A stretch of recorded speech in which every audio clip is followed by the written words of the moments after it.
Hello guys, this is Kevin Auto Insider, and today's episode I want us to repair this particular car which the client called and said it had an issue, it could not turn on.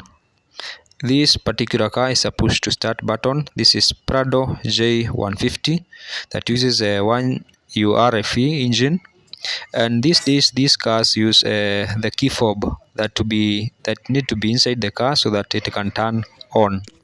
So with the help of the machine that I have, this is the Maxis Autel, I was able to troubleshoot and diagnose the root cause of the problem.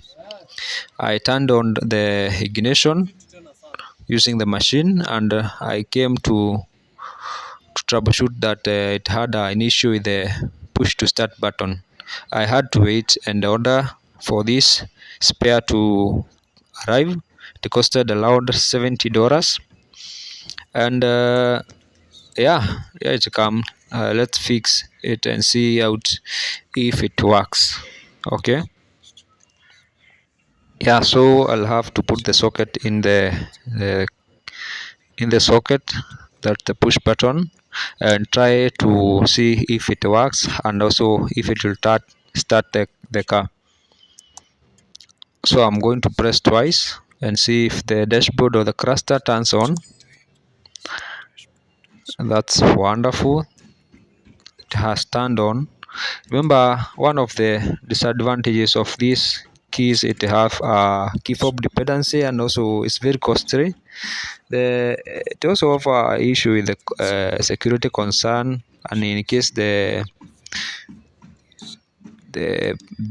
push button fails, this one had water inside.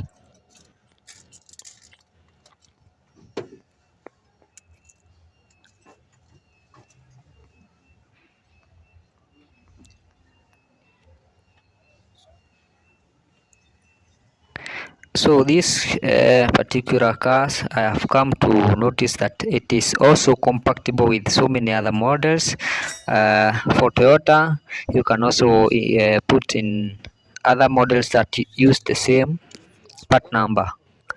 Yeah, this is